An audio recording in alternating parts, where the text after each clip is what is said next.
grosse frayeur sur la fin, forcément. Quand ils vont tourner, à ce moment-là, on ne peut pas retenir que ça quand même, non? Je pense non, mais...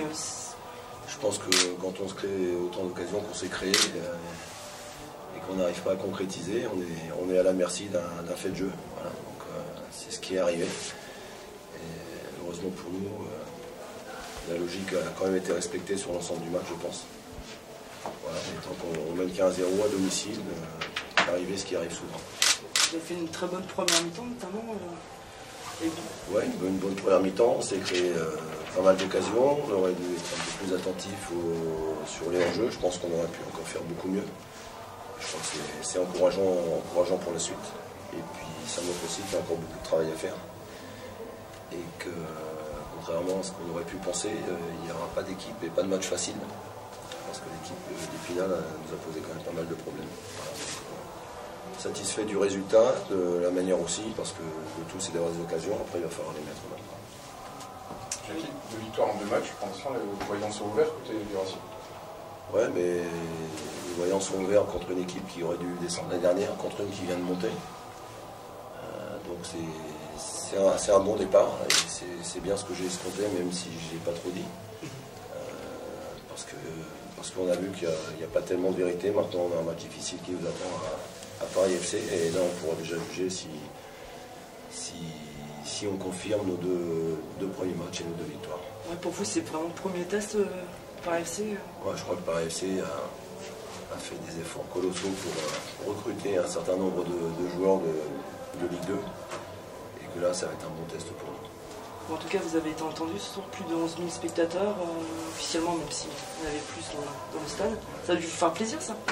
Ouais, mais comme il y en avait 17 000 l'année dernière quand on était 17e et qu'on a gagné un match, je ne vais pas dire que c'est normal, parce que ce serait malvenu de ma part, mais je crois qu'on a répondu, je pense, à l'attente des gens, et qui ont tremblé aussi, je pense, à la fin, mais on leur a montré qu'il y aura du football offensif cette année, et seulement il faut qu'on travaille devant le but encore.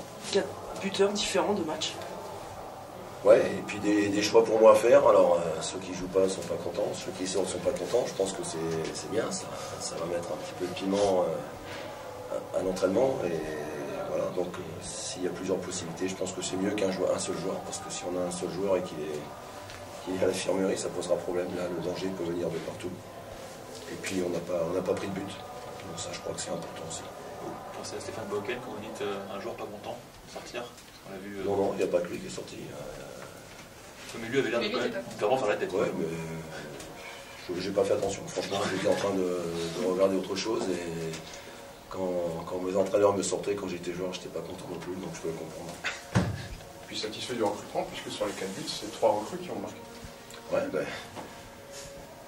on verra par la suite. Maintenant, on va pas s'enflammer, et on va rester bien les pieds sur terre, parce que je répète, c'était deux matchs importants pour bien démarrer la saison.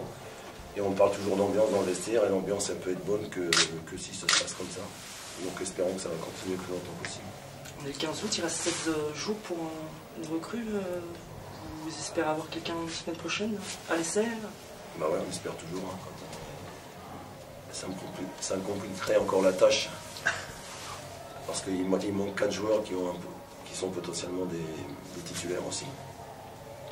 Et donc il faut que je réexplique aux joueurs ce qu'est la concurrence dans un groupe, et qu'on ne peut pas faire une saison avec 11 joueurs ou avec 12 joueurs. Je crois que c'est impossible. Puis après il y a des choix tactiques. Tout simplement le changement qui a été fait de faire rentrer Abdel, c'était tout simplement pour renforcer le milieu de terrain.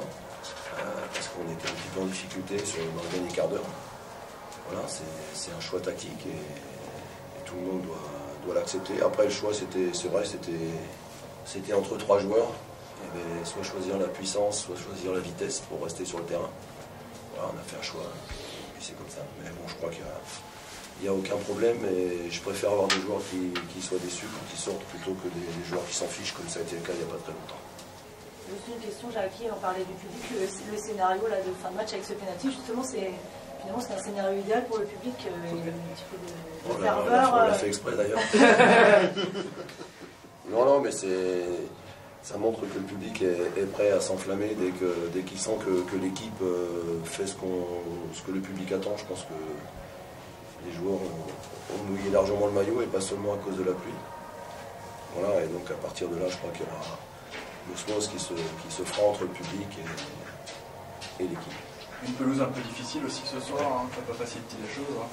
Ouais, mais pour les deux équipes, hein, donc c'est vrai que le terrain a pris pas mal, hein, très, très difficile à jouer, mais ça nous a pas empêché de marquer un fort joli but d'ailleurs. Merci. Voilà, bonne soirée. Bonne soirée.